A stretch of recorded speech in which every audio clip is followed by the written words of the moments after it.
Bienvenidos a Angularidades, donde estaremos conversando sobre temas alrededor del framework de desarrollo Angular para crear aplicaciones web. Hola Lizeth, ¿cómo estás? Hola Alejandro, ¿Cómo te todo, ha ido el día? todo bien, chévere. Un placer verte. Sí, como por supuesto, hacía ¿cuánto? Como 3 o 4 meses no nos oíamos en persona. Sí, sí, este año tuvimos la suerte de vernos, pero anterior a eso fueron varios años. Exacto, como 10, 12 años más o menos. Sí, Pero sí. bueno, permíteme presentarte a las personas que aún no te conocen. Eres, y al igual que yo, originalmente de La Habana, Cuba. De hecho, somos del mismo barrio, aunque comenzamos una fructífera relación de amistad un año antes de comenzar a estudiar ingeniería de software en la misma universidad. Después de varios años de vivir tú en Ecuador, actualmente radicas en Canadá, trabajando como desarrollador de software para un ministerio público en Quebec.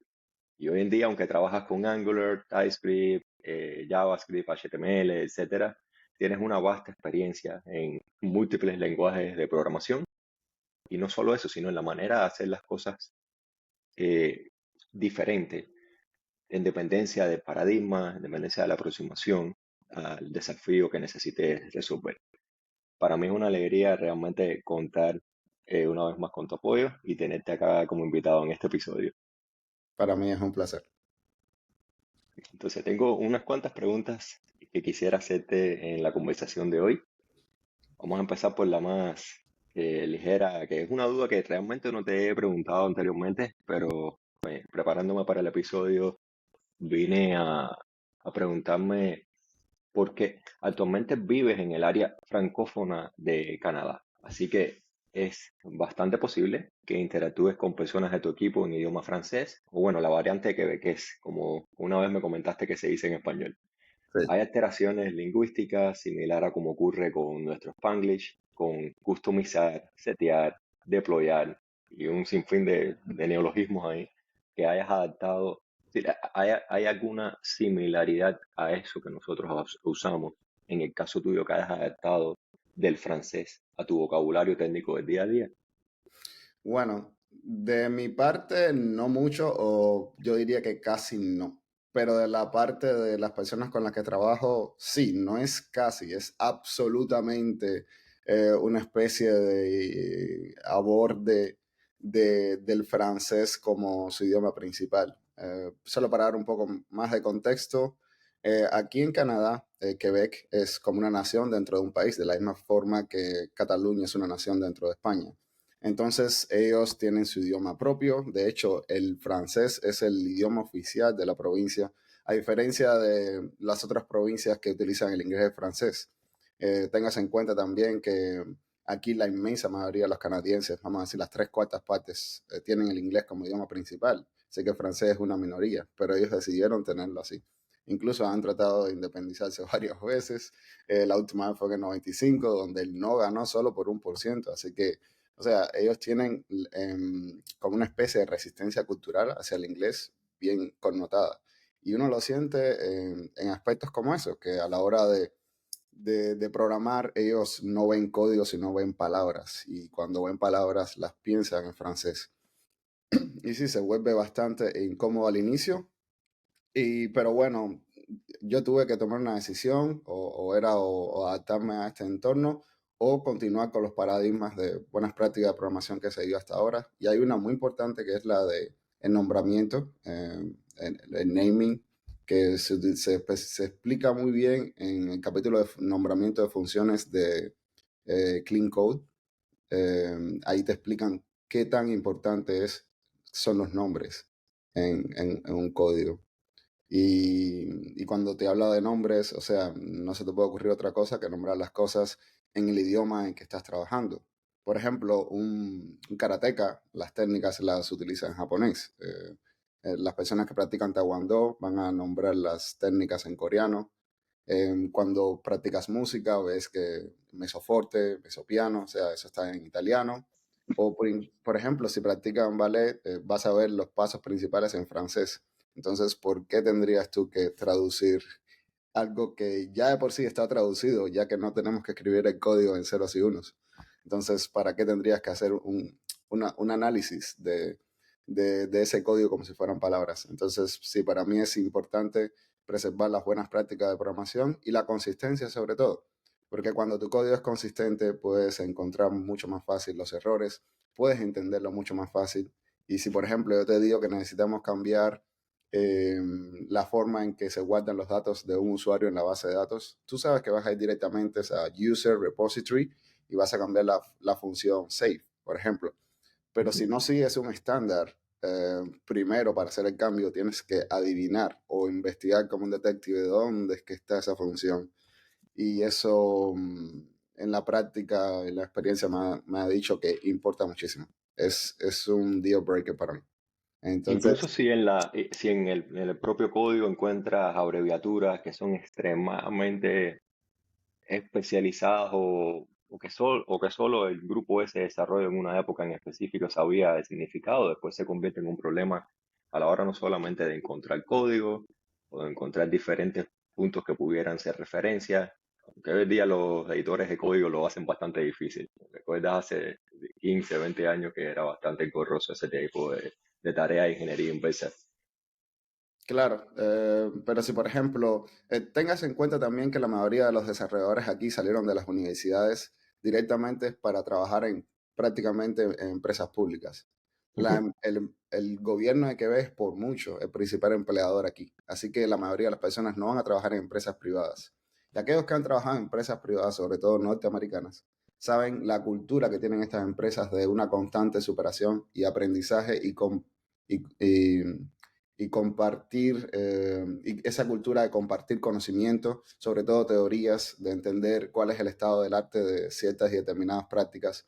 Y eso no lo sueles ver acá. Entonces, cuando combinas eso con una mentalidad muy enfocada al francés, tienes personas que para ellos lo natural es hacer lo que nosotros hubiéramos hecho, lo que hubiéramos hecho al inicio de habernos graduado, de utilizar lo que nos pareciera intuitivo, pero con el tiempo empecé a aprender nuevas formas, casi siempre en empresas, es donde más he aprendido.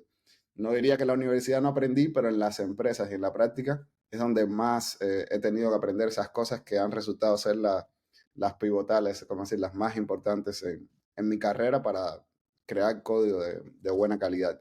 Y sí, el sistema de nombres es muy importante. No tiene mucho sentido de que, por ejemplo, hay veces encontraba nombres que empezaban con un prefijo en inglés, un sustantivo en francés y después un sufijo en inglés.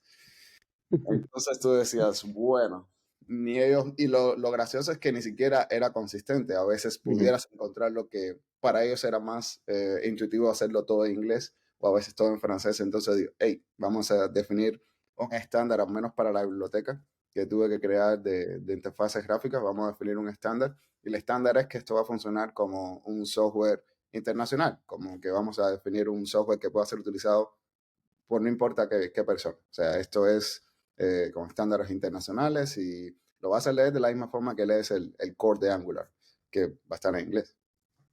¿Y hay algún idiomismo o algo así que se utilice que me puedes poner Recuerdo que un una vez ejemplo? estuvieron tratando de cambiar el uso de la palabra deployment.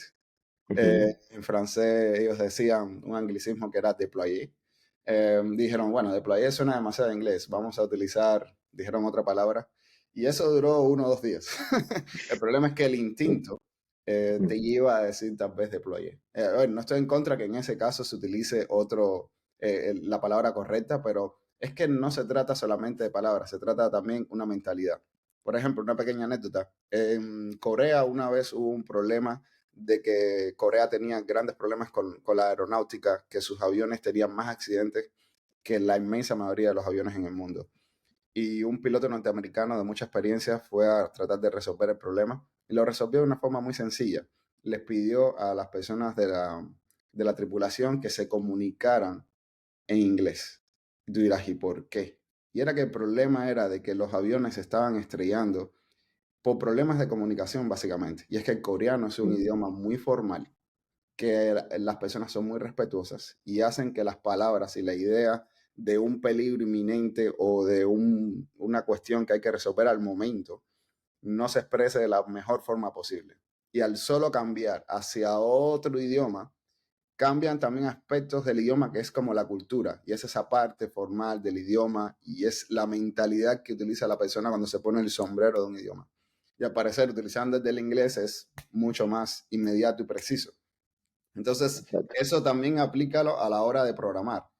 Si estás programando en francés, no estás pensando en este código como un idioma, sino estás pensando tal vez como un libro, una poesía, yo no sé, pero no estás utilizando la mentalidad correcta. Entonces, yo digo que el código es código, o sea, no lo mires como que tú estás subordinándote a una cultura, sino como que estás utilizando el know-how de esa cultura, de ese contexto, para comunicarte en ese código. Pero además es mucho mejor a la hora de buscar, ¿cómo decir?, conocimiento externo o de también tú dar conocimiento externo. Mira, por ejemplo, Stack Overflow. Compara el Stack Overflow de español o de cualquier otro idioma al Stack Overflow de inglés. Si tú quieres tener una buena respuesta, una respuesta actualizada, lo más probable es que lo busques en el idioma donde todos los programadores, la lengua franca para todos los programadores, a explicarlo en tu idioma. No tiene mucho sentido. Es por eso que Stack Overflow en idiomas fuera del inglés no ha sido, no creo que tenga mucho volumen. Y es precisamente por eso. Y en el pair programming, es decir, cuando dos programadores se unen para conversar. Por ejemplo, nosotros hemos tenido innumerables pair programming, ni siquiera en español, en cubano, y nos ha hecho avanzar a una velocidad increíblemente rápida si uno no se detiene a ver cómo decir las palabras de manera correcta, y en vez de utilizar los acrónimos que nosotros empleamos al día a día cuando nos ponemos en una conversación coloquial entre tú y yo. En Eso el sí lo caso, hacemos en francés. ya.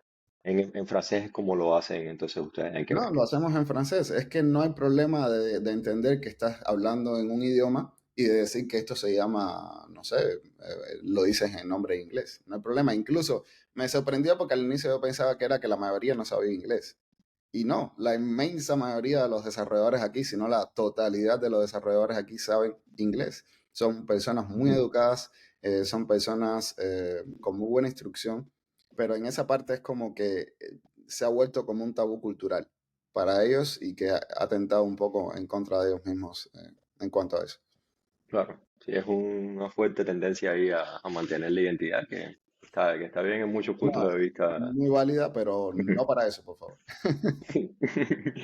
Entonces, Eliezer, hace muchos años, a principios de los 2000, cuando comenzamos a entrarnos en el desarrollo de sitios web, lo que uno debía aprender sobre HTML 4.01, CSS2, que estaba todavía en la capa esa de estilos incipientes, y también de la API de JavaScript para interactuar con los navegadores web y el modelo de objeto de la página web, es decir, el DOM, era comparativamente simple a la amplia y sofisticada gama de tecnologías frontend que coexisten hoy en día.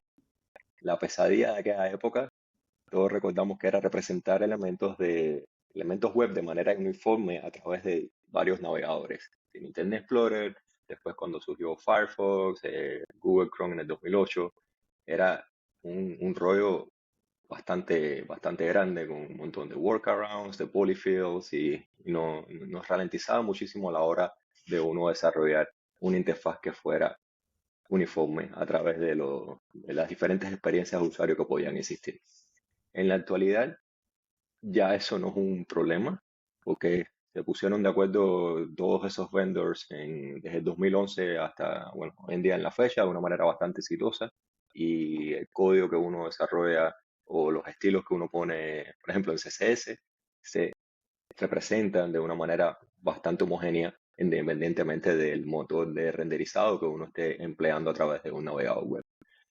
Pero lo que ocurre en el día de hoy, incluso antes de estudiar una nueva sintaxis, es que el problema ocurre al seleccionar, si todo lo que nos detiene es el hecho de seleccionar un framework o una biblioteca de componentes visuales que puede ser algo sobrecogedor, especialmente para aquellas personas que comienzan por estas fechas en el mundo del frontend. ¿Qué pudieras recomendarle a ese tipo de gente? Yo recuerdo en mi época, al inicio, bueno, es que yo digo al inicio, pero eso nunca se va de uno. Siempre me queda la curiosidad de cómo es que ha sido desarrollado, por ejemplo, este producto. Nunca se me olvida la primera vez que vi Gmail. Recuerdas que en aquella época lo que imperaba era Yahoo. Yahoo Mail. Pero cuando Ujú. veías Gmail era un single page application, ahí fue donde surgió el gran boom de la single page application, que veías que eso funcionaba casi como una aplicación de escritorio. Ahora para cualquier persona es lo normal, pero en aquellos momentos era bastante revolucionario. De hecho, mi tesis fue exactamente relacionada a cómo crear una single page application con esa user experience. Y siempre me preguntaba, ¿y cómo es que se hace esto? ¿Y cómo es que se hace esto? Y siempre trataba de probar tecnologías que veía en un producto bien elaborado y decía, bueno, es que la herramienta hace el resultado. Y la experiencia me ha demostrado que sí, es verdad que herramientas bien probadas hacen el resultados, hacen un buen resultado, al menos te lo garantizan porque mientras más colaboraciones tenga una herramienta, más segura va a ser de utilizar. Entonces, yo le diría que experimenten con todo lo que se encuentren, pero cuando vayan a hacer un proyecto serio tengan en cuenta que existen riesgos reales de utilizar, no sé, algún framework que tiene uno o dos colaboradores. No es igual que utilizar Angular o que React. Por ejemplo, React, desarrollado por Facebook, lo están probando en Facebook todo el tiempo. Créeme que si hay algún problema, algún bug, es mucho más probable que se encuentre ahí a que se encuentre en un framework bien pequeño. Lo mismo con Google. Mientras más ojos tenga un proyecto, más seguro va a ser el proyecto. Por eso que tuvo tanto éxito la comunidad de software libre, no por una cuestión de filosofía, sino por una cuestión de pragmatismo, sino de resultados. Estás utilizando el esfuerzo colectivo de todas las personas que utilizan el software para mejorar ese software. Y fue por eso que, bueno, tú mencionabas Internet Explorer, por mucho tiempo Microsoft y, bueno, mismo Bill Gates no entendía esa filosofía y estuvieron muy en contra de ella y le llevaron a la corriente y se quedaron muy atrasados durante mucho tiempo debido a eso. Y bueno, el software libre ha tenido muy buen impacto para la comunidad de programadores en el mundo. Y nada, prueben todo lo que puedan. Si te pones a pensar, hay algunas herramientas que tienen cierto tabú para ciertas personas, como por ejemplo PHP. Cada vez que uno habla en PHP en ciertos círculos, la gente dice, eso no es un lenguaje de programación real, deja esa basura. Pero por ejemplo, Facebook fue creado en PHP. Ya después fue migrando para Python y ya utilizaron Hack y un montón de otras herramientas. Pero lo que te quiero decir es que Mark Zuckerberg se hizo billonario, fue el billonario más joven de la historia utilizando PHP. O sea, tú puedes utilizar la herramienta que quieras. El resultado es por lo que será juzgado. Así que domínalo bien, siéntete cómodo y nada, utiliza las buenas prácticas de programación que te van a guiar siempre por el buen camino. Eso siempre se va a poder aplicar en lo que sea. Y claro, cada herramienta tiene su contexto. Por ejemplo, para el engine de Google se utilizó Perl y C++. Hoy en día ningún programador de Google utiliza eso para crear una herramienta, probablemente utilicen Python, Go u otras herramientas, pero en ese momento eso era lo que me imagino sabían sus desarrolladores, sus fundadores, y ahí está. O sea, siempre recuérdate que todo lo que utilices ahora no está escrito en piedra, puede evolucionar en el futuro. Claro, trata de utilizar una herramienta que sea lo más future proof posible, o sea, que en el futuro esté más propenso a cambiar, a mejorarse, a adaptarse a las nuevas técnicas, a las nuevas tendencias. Y yo diría que con eso sería suficiente. Que el FOMO no te dé tanto miedo, que tú digas, bueno, estoy en este lenguaje y tal vez las mejores técnicas estén por lo otro. Tal vez la parte del lenguaje y las herramientas, utiliza siempre una predominante, es como tu mano predominante, ¿no? A fin de cuentas, tú también estás en una industria, necesitas trabajar y en las herramientas más populares vas a encontrar la mayor cantidad de volumen de ofertas de empleo. También si tú creas una empresa y utilizas una herramienta, como decir, más niche, va a ser mucho más difícil encontrar empleadores. Así que es una técnica o una estrategia, una idea que funciona en ambos sentidos. Ten eso en cuenta. Siempre tengo una herramienta convencional dominante, pero siempre trata de asomarte por el muro y ver lo que hay en el paisaje, que siempre es bueno. Es totalmente recomendado y nunca dejes de hacerlo. Muy buen consejo. Y habiendo experimentado personalmente tantos lenguajes de programación, métodos de trabajo, herramientas de desarrollo durante tu carrera profesional, ¿qué crees desde la óptica del frontend que sea útil recordar de vez en cuando? sobre antiguos paradigmas de otras áreas de desarrollo de software que pueden continuar aún vigentes. Es Sí, decir, hoy en día como desarrolladores de JavaScript y desarrolladores de Angular, es muy fácil especializarse en eso y no mirar hacia otros lugares, incluso del pasado, aunque hayamos comenzado así hace muchísimos años. ¿Cuáles son los elementos que te hacen recordar y que realmente todo es una situación continua, en continua evolución, cambiante y que puedes heredar muchísimo del conocimiento previo que adquiriste? mira, una de las primeras cosas que me llamó la atención sobre JavaScript, porque para ahora JavaScript es un no-brainer, es como que el idioma de facto para la web, pero cuando nosotros empezamos existía Visual Basic Script. Y Visual Basic Script sí tenía que ver con Visual Basic, era Visual Basic llevado a la parte del script del navegador.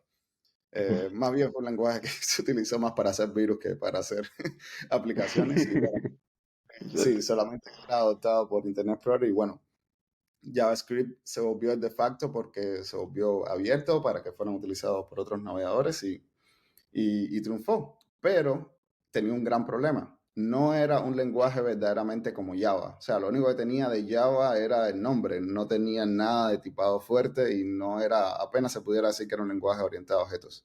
No existían los objetos. Lo que existían era, de hecho, un objeto era una función. Eh, Era muy raro. Después fue evolucionando a partir de la versión 6, la 8, etcétera, etcétera. Pero después surgieron lenguajes transpilados como el TypeScript, que bueno, surgió de un proyecto que tenía Microsoft para que ellos querían crear su propio framework. Después los de Google dijeron, hey, ya nosotros tenemos el nuestro, que es Angular, nos gustaría utilizar tu lenguaje de tipado fuerte. Se unieron y en la colaboración siempre surgen grandes proyectos y bueno, y es por eso que tenemos hoy en día Angular con TypeScript. Y el tipado fuerte y en la programación orientada a objetos es muy importante. De hecho, para aquellos que han programado en Python, saben que Python con tipado fuerte es mucho mejor para programar que el Python con, no sé, solamente utilizando doctyping. El tipado fuerte es algo que siempre deben tratar de respetar. Qué bueno que en Angular se tiene por defecto. Y nada, lo otro es la programación funcional. La programación funcional existe desde casi desde el inicio de los tiempos, ya que la base principal de la programación funcional es la matemática. La idea es tener una función que no tenga efectos secundarios, ya que no utilice estado. Tú simplemente tienes una función donde hay entradas, siempre vas a tener la misma salida. Eh, entonces puedes cachar los resultados, puedes hacer un montón de cosas buenas, no tienes efectos secundarios, las funciones son mucho más fáciles de probar. Y esa filosofía que parece simple define una de las filosofías más poderosas y no tan conocidas de la programación contemporánea, y es la programación funcional. La vemos en algunas cosas muy comunes, como por ejemplo lo que son los mapas, los filtros, de la forma en que iteramos actualmente las listas. En Java recuerdo que uno de los cambios que más me gustó fue en Java 8 cuando empezaron a agregar los opcionales para manipular el problema de que existían los nulos. Los nulos, eso fue un problema en la mayoría de los lenguajes de programación, que la mayoría de los programadores no sabían cómo utilizarla. Y bueno, la programación funcional ya tenían eso resuelto. Hey, utiliza un tipo de objeto que maneje la idea de que el objeto es nulable. Y bueno, ya hoy en día vemos que incluso TypeScript ya viene por defecto con la simbología para prevenir que un objeto es nulo o no. Pero eso antes era un error muy común y se fueron adoptando buenas prácticas de otros lenguajes. Y bueno, siempre cuando uno toma lo mejor de cada mundo, y es precisamente por lo que hablábamos anteriormente, siempre asoma la cara en el muro de los lenguajes y de las técnicas y mira todo lo que hay. Y bueno, alguien hizo la buena observación de decir, hey, vamos a obtener, a utilizar más de programación funcional en JavaScript, y es por eso que hoy tenemos a Redux. Redux es una librería que se utiliza mucho para los programadores de, de React y todos los que la conozcan saben de que es una librería puramente funcional, o sea, es pura programación funcional llevada a JavaScript y se utiliza demasiado hoy en día. Y Angular también cada día utiliza nuevas técnicas, por ejemplo, la programación reactiva en lo que son los observadores, también ahí incluye la sincronía con las promesas y los mismos observers. Todo eso son, bueno, la sincronía no es de un tipo de filosofía en particular, pero sí es la idea de que antes no era común en la programación de JavaScript y ya después se volvió en algo que se vio puramente necesario y hoy en día es muy útil y ampliamente utilizado. Y sí, utilicen mucho de la programación funcional y, y las buenas prácticas de la programación orientada a objetos, sobre todo el tipado fuerte. Exacto. ¿Y hay alguna técnica o patrón de diseño de software que emplees durante el desarrollo con Angular que no sean las tradicionales que aparecen documentadas en la guía oficial o en los blogs más populares? Algo que estén heredando de otros lenguajes, de otras maneras de proceder. Bueno, cuando hablo de buenas prácticas de programación me refiero sobre todo en cuestiones de teoría, que no solo son aplicadas a Angular, sino a cualquier lenguaje de programación. Por ejemplo, si lo sigo Ujú. en el orden en que lo seguí yo cuando después de haberme graduado, lo primero que encontré fueron los patrones. Por ejemplo, el típico libro de Gang of Four o el GASP, patrones de diseño. Por ejemplo, ¿qué cosa era un singleton? ¿Qué cosa es un observer? El observer no es algo que surgió para aquellos que empezaron con Angular, no es algo que surgió ahí, o sea, ese es un patrón que existe desde hace mucho tiempo. Y, sí, y es bueno que puedas entender, por ejemplo, qué cosa es una estrategia, qué cosa es un wrapper, porque, por ejemplo, el mismo concepto de wrapper, hay varios tipos de wrappers, están los proxies, están los adapters, o sea, hay un montón de cosas que lo vas a ver en el día a día, pero no, si entiendes la teoría que hay detrás, puedes tener un mejor juicio de cómo utilizarlas. Después, por ejemplo, vinieron buenas prácticas de programación como cuando leí el libro Refactoring de Martin Fowler, que ahí aprendes lo que es, por ejemplo, la filosofía para hacer una refactorización. La refactorización, según como la describe Martin Fowler, es como la limpieza de código. Es como, imagínate que el código es como que tu casa que sin limpiar. Llega un tiempo en que dices, hey, siento suciedad, esto necesita reorganizarse y deshacerse de lo que no se utiliza y bueno, para mantenerlo limpio. Y esa idea parece simple, pero detrás de eso hay un montón de buenas prácticas, como por ejemplo TDD y pruebas y formas de cambiar el código, por ejemplo, varias técnicas como deshacerse del middleman, de cuándo utilizar encapsulación o cuándo utilizar una cadena de funciones que te llevan hasta la función final. Para cada cosa hay su momento, casi siempre nunca hay una respuesta de, hey, esto es mejor que esta, no, cada cosa tiene su uso en cada contexto. Después vinieron, por ejemplo, otras ideas como el clean code, en la que recuerdo que lo que más me impactó fue que, hey, ¿cuál es la forma, cuál es la mínima cantidad de líneas de código que puede tener tu función? O que debería tener tu función para que fuera limpia. Yo dije, bueno, debería ser alrededor de 8, pero no, puede ser 4. Digo, 4 líneas de código. O sea, eso es demasiado poco. Demasiado poco. Y con el tiempo aprendí que sí. Si limpias bien tu código, la mayoría de tus funciones pueden llegar a tener hasta 4 líneas de código. Entonces hay que... Y de qué tamaño las líneas? ¿De 250 caracteres o...? No, 4 líneas. Incluso Mm, yo decía, pero bueno, mm, ¿qué hay si tienes dos if? Si tienes dos if, probablemente necesites una mm. segunda función. Pero si Exacto. tienes tres, con seguridad necesitas una segunda función. Y bueno, también, por ejemplo, técnicas como el step down, que es la idea de que se describe de que cuando lees un código debería ser como cuando lees un periódico, de que al inicio tú ves los titulares y después ves más abajo los, ¿cómo decirlo? Los artículos más pequeños, los más explicativos, las partes más explicativas. Como el código, al inicio deberías ver las funciones más importantes y después dentro, o sea, más abajo deberías ver las más específicas, de forma que tal de que te encuentres con lo más importante al inicio y si hay algo menos utilizado va a estar al final del código. Pero Clean Code define un montón de cosas. Incluso yo recuerdo que hasta ni llegué a terminarlo y cuando ya iba por la mitad sentía que me había conectado como a la Matrix, así como que ya sé Kung Fu. O sea, vas a ver un antes y un después, realmente. Y es por eso que, por ejemplo, para mí el programar en francés es como que, wow, o sea, esto no tiene sentido. Pero es porque ya has leído algo de argumentos de por qué no tiene sentido y por qué no es la buena mentalidad. Y son cosas que no tienen que ver con el lenguaje, ni siquiera con el framework. Es una cuestión de pura filosofía y de programación que te digo que cambia un antes y un después y establece la diferencia entre un desarrollador junior y uno senior.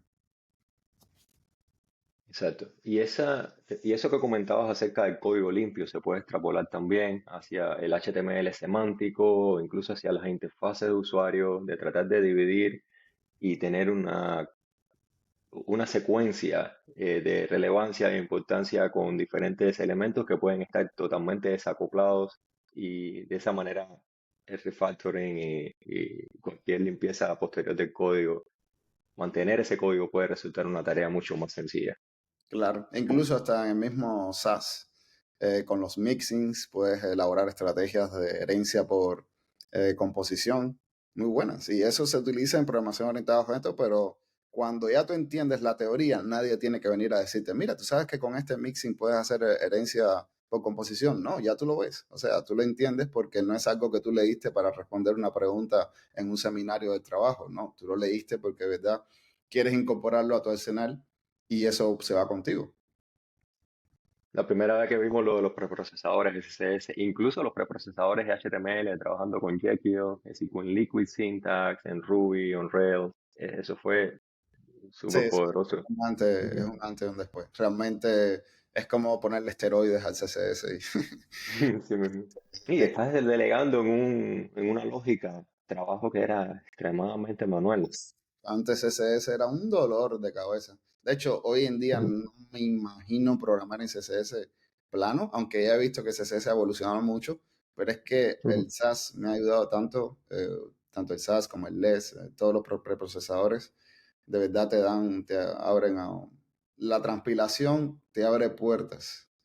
Y es como, sí, agregarle, es como un Lego que le agregas más addons y más addons. Cuando vienes a ver, estás casi ya hablando con el código. Así mismo. Recuerdo yo con mucho cariño el Excel, las clases de máquinas computadoras a las que asistimos durante la carrera de ingeniería de software. Académicamente aprendimos a manipular a través del lenguaje ensamblador las instrucciones a microprocesador para visualizar píxeles en pantalla. Esa era la única manera en la que durante varias décadas los programadores, un par de generaciones antes de la nuestra, tenían para poder representar elementos. Antes de la evolución de estos lenguajes de programación de alto nivel, con acceso a bibliotecas visuales, que hacen prácticamente todo ese trabajo por uno, ¿no? Reduciendo significativamente el tiempo de desarrollo de un producto. En la actualidad, a partir de HTML, sí, del HTML, CSS y JavaScript que recibe un navegador, el navegador en sí empieza a crear estructuras internas en memoria que resultan en un árbol de representación a partir del cual se hace la disposición geométrica esa que se le llama en inglés layout y luego se rasterizan durante el paint, el proceso de paint, de todos esos píxeles correspondientes a los elementos visuales que uno puede ver en pantalla.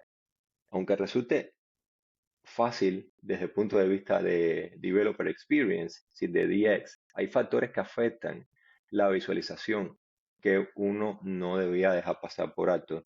¿Nos puedes contar cómo es que tú, desde tu punto de vista hoy en día, te preparas para que ese código que uno está enviando a los navegadores sea optimizado lo mejor posible durante el build time y luego sea procesado por el navegador para que tenga el mejor rendimiento posible? Ok, a ver, esto viene siendo como un aspecto de performance de los componentes. En mi caso, por ejemplo, en el Ujú. proyecto en el que estoy, yo estoy desarrollando como una librería de componentes. Imagínate, un toolset. Es como un Angular Material especializado para la empresa en donde estoy. Entonces creo, de hecho, tengo alrededor de unos 28 componentes, sin contar otros elementos que son puramente CSS, layouts, etcétera. Y la mayoría de esos componentes en realidad son componentes desde el punto de vista de lógica relativamente simples. La mayoría del trabajo se basa en el HTML y en el CSS. No obstante, hay algunos que sí son verdaderamente complejos, incluso algunos pudieran llegar a tener eh, impacto en el performance de la aplicación, sobre todo cuando porque tú tienes que prever que el cliente de tu código puede utilizarlo en situaciones, en edge limit cases, en situaciones de extremo. Por ejemplo, ¿qué pasa si sobrecarga el modelo de datos? ¿Qué pasa si... Entonces, ¿cómo representas eso? Cuando, por ejemplo, tengo muchos modelos de datos En ese caso, lo que trato es de siempre simplificar la estructura del código. Pero hablando desde el punto de vista de Angular, las cuestiones que son muy particulares de cómo se utilizan los componentes en Angular, hay algunas pocas cosas que tengo en cuenta que son verdaderamente relacionadas a performance y hay otras que son indirectamente relacionadas a performance. Las que son directamente relacionadas a performance son, por ejemplo, relacionadas con lo del layout que mencionabas. Yo nunca he utilizado ninguna clase llamada layout o algo por el estilo, a lo mejor es algo un poco más bajo nivel de lo que yo estoy acostumbrado, pero recuerdo de que una vez tuve que estar consciente de cuál era la utilidad del renderer de Angular. Después ahí aprendí un poco acerca del Ivy, el render, el último que habían creado en ese momento para Angular. Y la idea de que el renderer es como una capa que tiene Angular que permite definir o mapear el DOM, pero sin que tú llegues a tocar el DOM. Por ejemplo, si establecemos una analogía, viniera siendo algo así como que el DOM es el disco duro y que el render viene siendo algo así como escribir en memoria. Entonces tú, en vez de consultar el element ref, que viene siendo estando en el DOM, tú consultas un renderer, es la clase que ves que dice renderer 2, y entonces ahí puedes preguntarle algunos detalles de la composición del elemento, y eso tiene un impacto en performance. Eso es una de las cosas que he tenido en cuenta. Las otras cosas relacionadas a eso, por ejemplo, algunas prácticas genéricas que no tienen que ver directamente con Angular, pero que son bien ampliamente utilizadas, como por ejemplo, yo no utilizo imágenes, casi nunca utilizo PNG y prácticamente nunca utilizo JPG, ni GIF, ni nada por el estilo. Actualmente todas mis imágenes son vectoriales. Incluso tenemos un proyecto que es destinado a imágenes vectoriales y creamos con Icon Moon. Es una aplicación online con una especie de font icon para todas esas imágenes. Incluso recientemente empezamos a incorporar imágenes vectoriales en colores, los cuales son un poco más complicadas ya que no utilizan un font icon como la mayoría, sino que utiliza un SVG y es un poco más complicado, pero siempre el performance ahí de lo que es el rendering de las imágenes y la calidad de las imágenes es muy superior cuando utilizas SVGs. Y lo otro es, bueno, también gracias a que Angular utiliza el Ahead of Time Compiler, eh, hay un montón de técnicas que ya están incluidas ahí, como el tree shaking, que es la de deshacerse de código que no se utiliza, y entonces siempre los archivos que vas a cargar son cada vez menores. También sé que relacionado a eso existe el Angular Universal, que es el de tener como Angular como una especie de preprocesador, o sea, es como un servidor. Server-side rendering, que ahora Exacto. está incluso llamándose SSR, que va a reemplazar en la versión 17. Un Express. De hecho, hay un plugin para Express para eso, que si tú lo instalas, tienes como en vez de compilar el código, lo que haces es desplegarlo como el código fuente original y eso optimiza bastante la forma en que se carga en el cliente, ya que todo el DOM se renderiza en el servidor, se cachea y se manda al cliente como una página simple. Entonces el cliente, sobre todo si es un, no sé, un telefonito bastante pobrecito, pudiera renderizar la aplicación súper que bien porque ya todo el trabajo de preprocesamiento se hizo en el servidor y no se hace en el cliente con componentes como se hace normalmente con Angular. A ver qué otra cosa pudiera hacer respecto al performance. Bueno, está esa parte de renderer. Puede que se me quede alguna que otra cosa. Por ejemplo, también otra cosa que tengo en cuenta para el cliente, porque eso es lo otro. Muchas veces, para mí a lo que más le presto atención son las cosas que son deal breakers, lo que puede llegar a crear un error que le explota al usuario. Entonces, hay veces en la que si te enfocas mucho en algunos aspectos que al final el cliente de la aplicación no tiene en cuenta, el resultado final viene siendo como que irrelevante las medidas de seguridad que has tomado en algunas cosas si el cliente lo va a utilizar mal. Y por ejemplo, una de las cosas que traté de definir, uno de los componentes más importantes para mí en la biblioteca, fue el componente de carga. ¿Por qué? Porque me daba cuenta que uno de los principales problemas para el usuario era de que cuando estabas cargando la página y a veces todos los elementos no estaban listos, tú sentías un lag y una mala experiencia de usuario que a veces no podías optimizar con el código.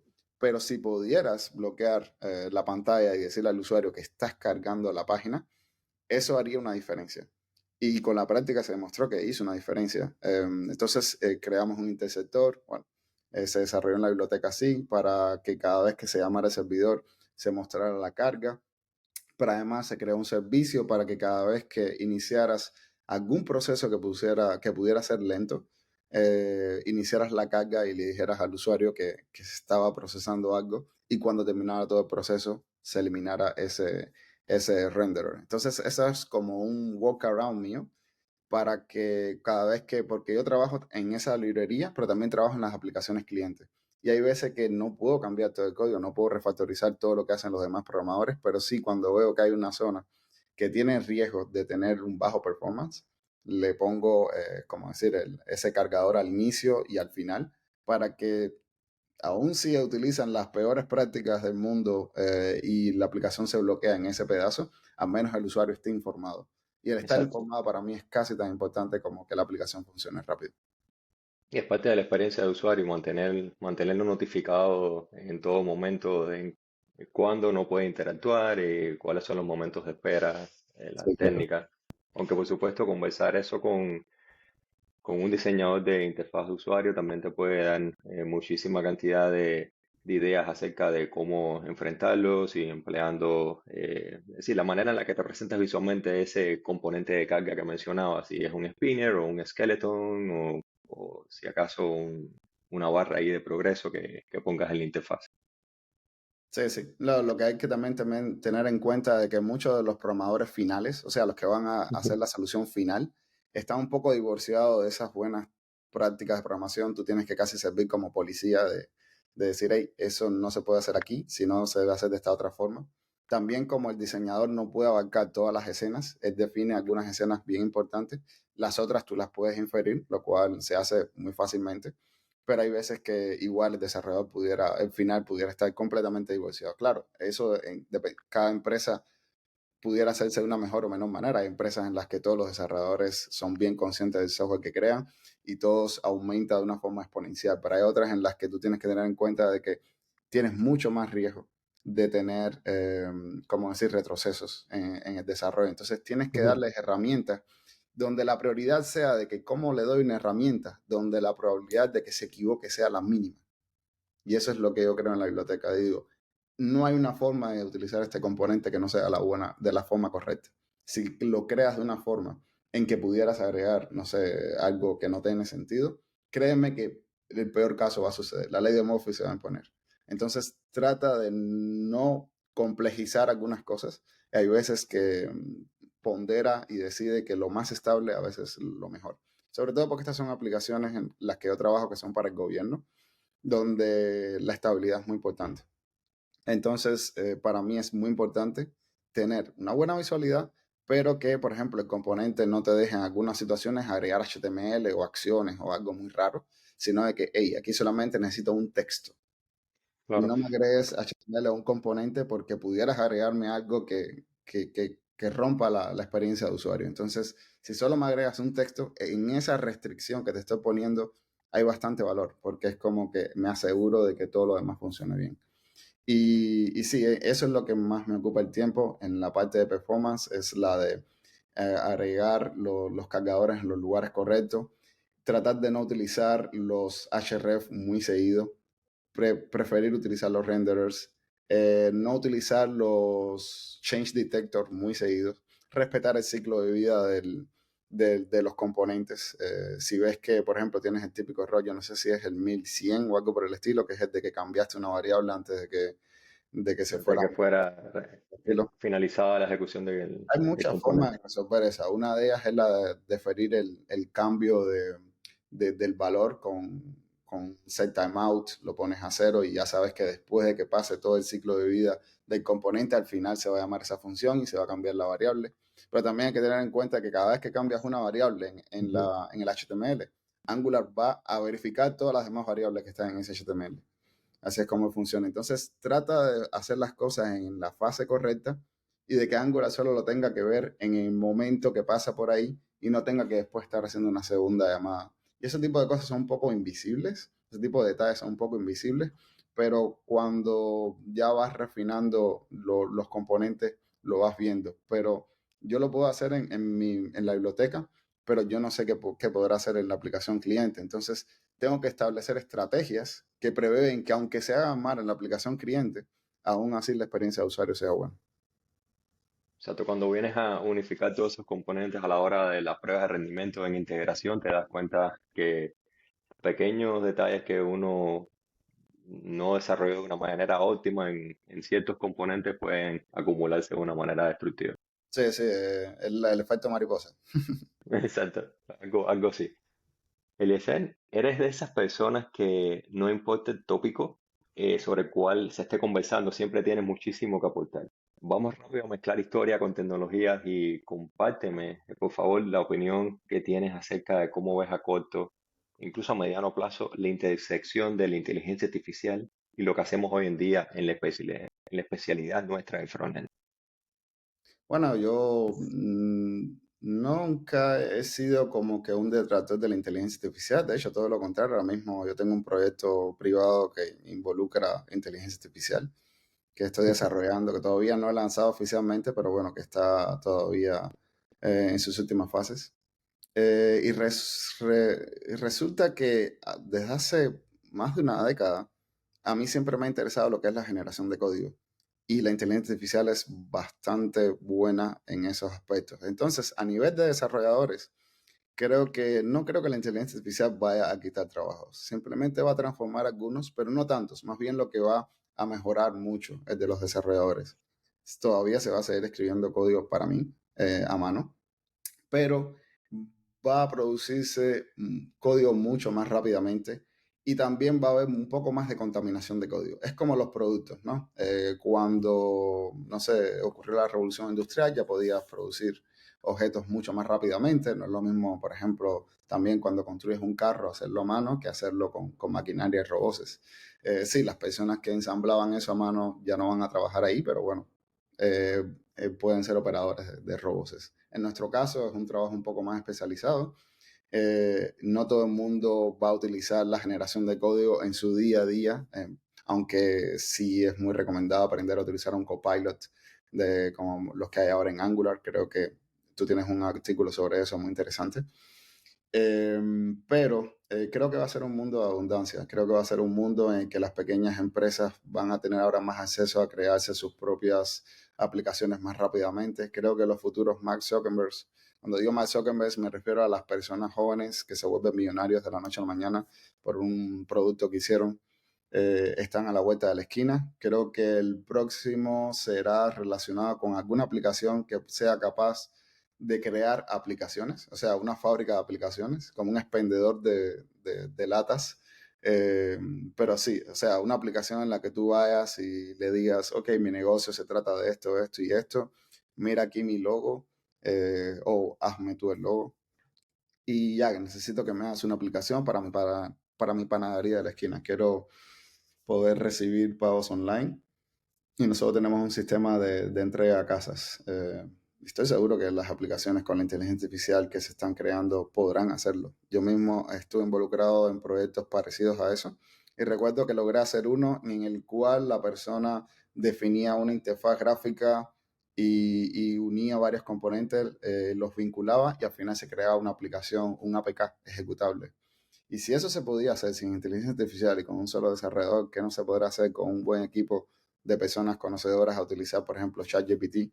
Las posibilidades son infinitas. Y por ejemplo, como programador de Angular, una de las cosas más comunes que me vienen a la mente vendría siendo, por ejemplo, generar código de los Swagger, las definiciones de Swagger.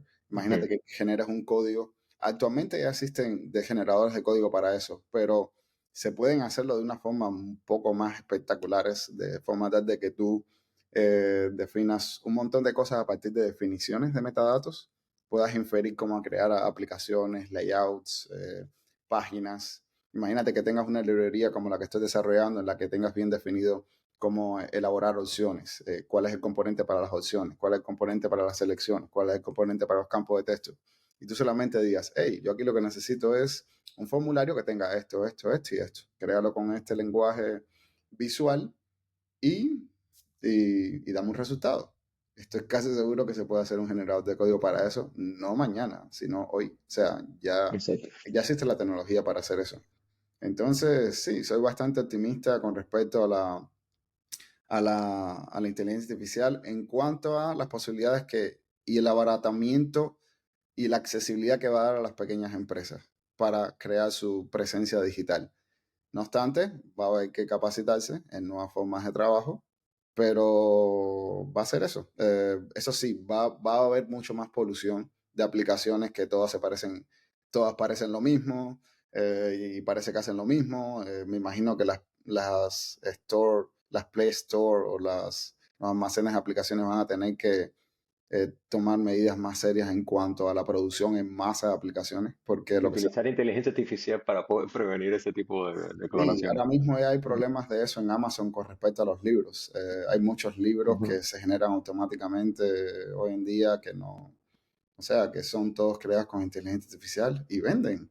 Y desgraciadamente eso está afectando a las personas que escriben libros de verdad. Entonces los están desincentivando. Y bueno, esos son problemas que hay que tener en cuenta. ¿Qué va a pasar con el desarrollador que escribe código a mano? Bueno, ese desarrollador, esto al final son herramientas. El desarrollador tiene que aprender a utilizar estas nuevas herramientas, o al menos impulsarse de ellas.